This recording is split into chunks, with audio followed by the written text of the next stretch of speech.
Well, let's move right along to magic. Woo! Who doesn't love magic? The people that need to be in control.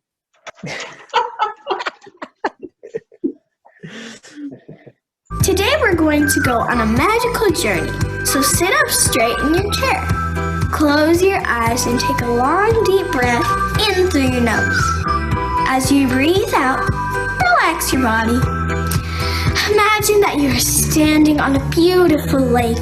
See it in your mind. Think about a lake that's close by your house or that you visited, or you can use an imaginary lake if you'd like. The water of the lake is, let's say, ocean blue, and small waves are everywhere, and buildings here and there, and when you look at it, you feel relaxed and happy. You could see rainbow-colored fish, and some fish are jumping out of the water. It almost looks like they're waving at you. How cool is that?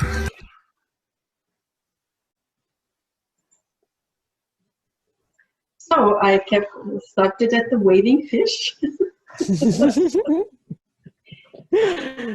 I think the point of, I guess, incorporating magic, especially for children, we encourage it so much, right? With Santa Claus, with the Easter Bunny, or different fairy tales, and we encourage reading, especially when children are young, because it will spark their imagination and they can be in their own fairy tales. Or when I grew up, I had my own language, which was, I don't know what. And I always used to go and run through the field singing in my made-up language. So, and I obviously, I remember where I was able to really imagine. Like, I was sitting up on the tree behind our house and I was thinking of all types of stuff or things or adventures I could do. And then it seems, so we want to create this magical world for children, because I feel, especially when you grow up, you know, everything becomes more serious, or it seems silly that an adult would still believe in magic. And I would actually like to, especially for parents, not maybe say magic, but intention. Because I think one of the stories you actually told us on the first webinar, Leanne, was about the knee surgeries and how people actually didn't get the surgery and recovered the same as the others that actually got the surgery. And if that is not magic or an intent, you know, or the placebo effect or whatever you want to call it, and so if we have this power, then that has to be also possible for anything else that we could imagine, right? Mm-hmm. And also scientists always thought that the brain is one structure and there is no real, or you can't change it.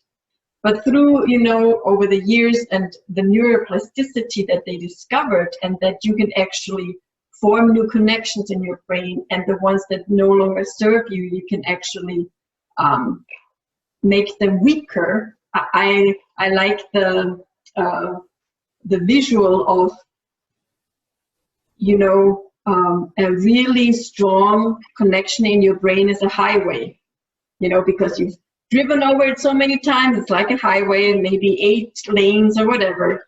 And then the new one that comes in that you might want to build is like this little footpath that just, you know, goes. But the more you walk over it and the more you walk over it, you can create the stronger connection within your brain. And especially for children, because their brains are still so fresh and new, right? It's so much easier for them to build those connections.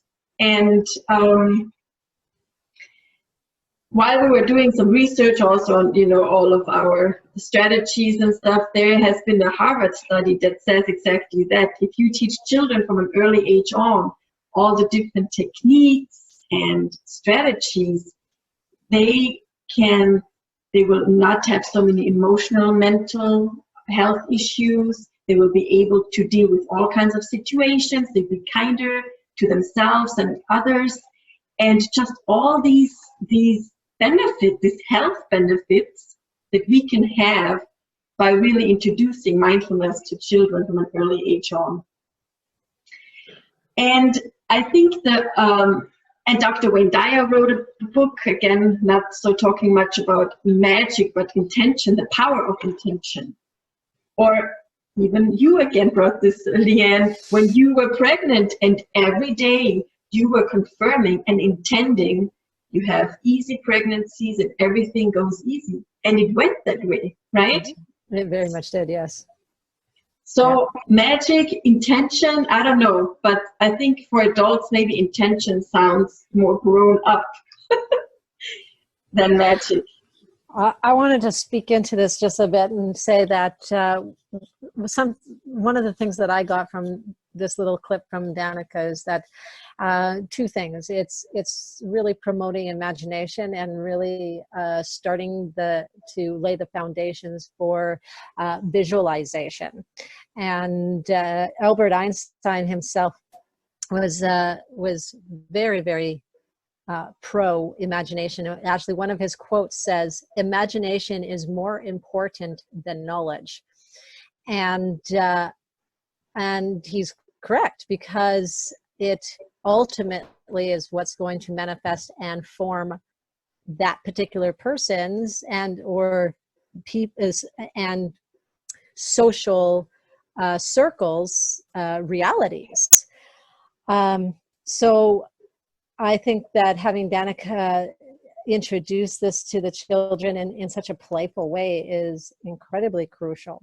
And they're very good. Like it's one of the things as an adult that can easily be lost because of lack of repetition is that visualization, is visualizing that happy place or even that future that you are working towards. So to be able to instill this at such a young age is definitely a mindfulness tool and skill that will benefit them astronomically into their adult years.